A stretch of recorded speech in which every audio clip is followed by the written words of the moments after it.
मनुष्य की जिंदगी बर्बाद कर देती हैं ये 7 गलतियां। जानिए कौन सी हैं वो गलत आदतें। जानिए मनुष्य की जिंदगी को बर्बाद करने वाली ये 7 गलतियां कौन सी हैं। हेलो दोस्तों, आप सभी का स्वागत है।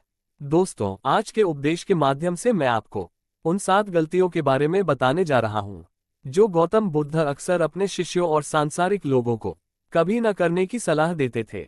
दोस्तों, अगर आप अपने जीवन में खुश रहना चाहते हैं तो आज से ही ये 7 गलतियां करना बंद कर दीजिए। तो आइए बिना समय बर्बाद किए जानते हैं उन 7 गलतियों के बारे में जो व्यक्ति का जीवन बर्बाद कर देती हैं।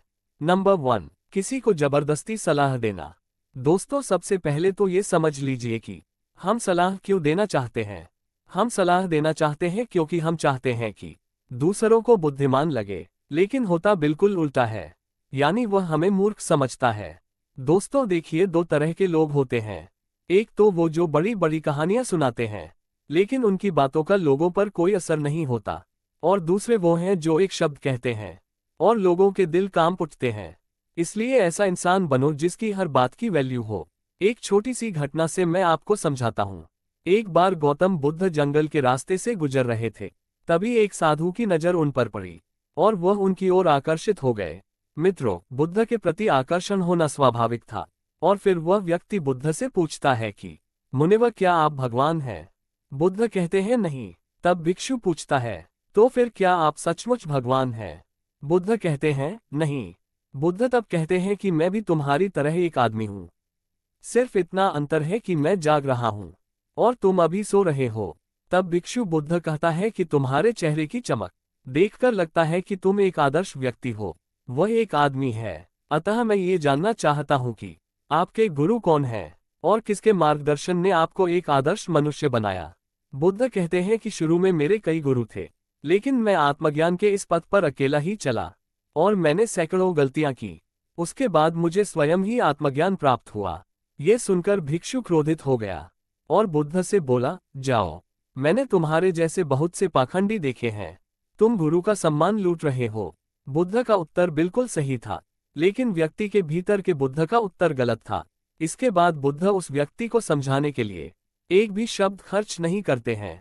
बाद में उन्हें इस बारे में पता चलता है, लेकिन उस समय बुद्ध अपनी ऊर्जा और समय बर्बाद नहीं करते। सूत्र यह है कि सलाह या ज्ञान केवल उन लोगों को दे जिन्हें इसकी आवश्यकता है। नंबर 2, अपने आप को किसी वस्तु, व्यक्ति या परिस्थिति से बांधना। दोस्तों, ये जिंदगी 2 रास्तों पर आधारित है। पहले आप प्रगति करोगे और फिर विनाश की ओर जाओगे। तो एक बात तो तय है कि अगर आप अभी प्रगति नहीं कर रहे हैं तो आप हर पल विनाश की ओर बढ़ रहे हैं। ये बात भले ही आप जानते हो या नहीं। दोस्तों, लोग नशा इसलिए नहीं छोड़ते क्योंकि उन्हें अभी तक पता नहीं होता कि ये भविष्य में कितना विनाशकारी हो सकता है। इसलिए जो चीजें आपके भविष्य में बाधा बन रही हैं, उन्हें धीरे धीरे ही सही आज से ही छोड़ना शुरू कर दें, फिर आपकी जिंदगी धीरे धीरे बदलने लगेगी। नंबर 3, हर किसी की सलाह को ज्यादा गंभीरता से न लें। दोस्तों, उसकी सलाह को गंभीरता से न लें जो देने लायक न हो। कैसे पता करें कि कौन योग्य है और कौन नहीं?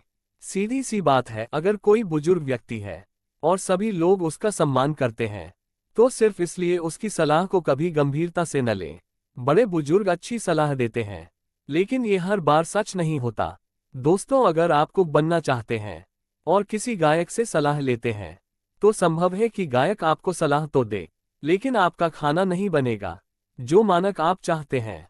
हर सलाह को अपने अनुभव के आधार पर परखें और बिना अनुभव किए किसी नतीजे पर न पहुंचे। तो दोस्तों, हर किसी की सलाह को गंभीरता से न लें। नंबर 4, न तो अपनी माँ का अपमान करें और न ही किसी को आपका अपमान करने दें। इस पूरी दुनिया में अगर कोई है जो आपको निस्वार्थ भाव से प्यार करता है तो वह आपकी अपनी माँ है। दोस्तों, गौतम बुद्ध की माता, जिनका नाम महामाया था, ने बुद्ध को जन्म देने के 7 दिन बाद अपना शरीर त्याग दिया था।